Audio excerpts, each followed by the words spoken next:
ચાલો આજે એક એવી પદ્ધતિ વિશે વાત કરીએ જેણે શિક્ષકની તાલીમની રીત જ બદલી નાખી છે.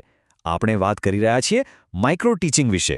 ચાલો એની દુનિયામાં જરા ઊંડા ઉતરીએ. પણ એ બધું સમજતા પહેલા ચાલો એક ખૂબ જ પાયાનો સવાલ વિચારીએ કે એક સારો શિક્ષક એ બને છે કેવી રીતે? શું સારા શિક્ષકો જન્મે છે કે પછી એમને બનાવી શકાય છે? મતલબ શું આ કોઈ જન્મજાત કળા છે કે પછી યોગ્ય તાલીમ અને સતત પ્રેક્ટિસથી કેળવી શકાય એવું કૌશલ્ય? અને જુઓ, આ જ સવાલ આપણને સીધા શિક્ષણના એક મોટા પડકાર પર લાવીને મૂકી દે છે.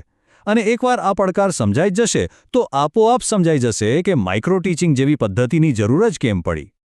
જરા વિચારો, ભણાવવું એ કંઈ સહેલું કામ નથી. એ તો એક સ્ટેજ પરફોર્મન્સ જેવું છે, બરાબર? જ્યાં એક જ સમયે કેટલી બધી વસ્તુઓ પર ધ્યાન આપવું પડે છે. હવે કોઈપણ કળામાં માહેર થવા માટે પ્રેક્ટિસ તો કરવી જ પડે. પણ શિક્ષકો પ્રેક્ટિસ કરે ક્યાં? શું સીધા જ વિદ્યાર્થીઓ ભરેલા ક્લાસરૂમમાં? ના, કારણ કે એમાં બહુ મોટું જોખમ છે અને તણાવ પણ. છેવટે એ વિદ્યાર્થીઓના ભવિષ્યનો સવાલ છે. તો સવાલ એ છે કે આનો ઉકેલ શું? આ પડકારનો જવાબ શું?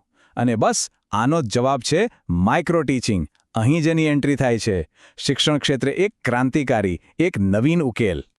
આ કોઈ નવો વિચાર નથી. આની શરૂઆત થઈ હતી 1960ના દાયકામાં, અને એ પણ સ્ટેનફોર્ડ યુનિવર્સિટી જેવી પ્રતિષ્ઠિત જગ્યાએ. ત્યાં ડ્વાઇટ એલન અને એમના જેવા શિક્ષણશાસ્ત્રીઓ વિચારી રહ્યા હતા કે શિક્ષકોને તાલીમ આપવા માટે કોઈક સુરક્ષિત અને વધુ અસરકારક રસ્તો હોવો જોઈએ. અને એમના દાયકાઓના સંશોધનમાંથી જ આ સાબિત થયેલી પદ્ધતિનો જન્મ થયો. તો ચાલો એને ટેકનિકલી સમજીએ. માઇક્રો ટીચિંગ શું કરે છે? એ ભણાવવાની જે આખી જટિલ પ્રક્રિયા છે ને, એના નાના નાના ટુકડા કરી નાખે છે.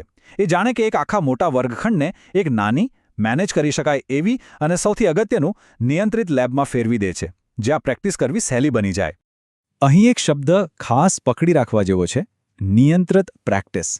આનો સીધો સાધો મતલબ એ છે કે એક સાથે બધું જ શીખવાની કોશિશ નથી કરવાની. ના, એના બદલે એક સમયે ફક્ત ને ફક્ત એક જ નાનકડા કૌશલ્ય પર ધ્યાન આપવાનું અને એમાં માસ્ટરી હાંસલ કરવાની.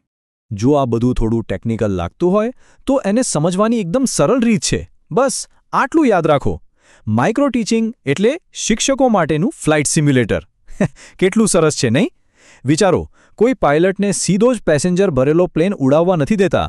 એ પહેલાં સિમ્યુલેટરમાં હજારો કલાકની પ્રેક્ટિસ કરે છે, ભૂલો કરે છે, એમાંથી શીખે છે, બધું જ એકદમ સુરક્ષિત વાતાવરણમાં.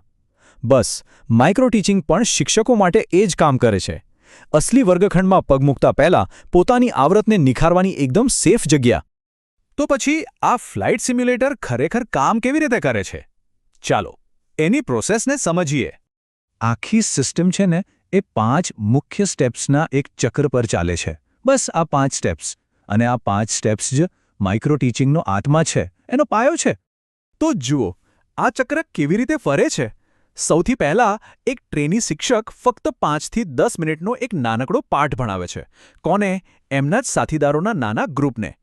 જેવું ભણાવવાનું પૂરું થયું, તરત જ કોઈ વિલંબ વગર એમને સાથીઓ અને સુપરવાઇઝર પાસેથી ફીડબેક મળે છે કે શું સારું હતું, શું સુધારી શકાય.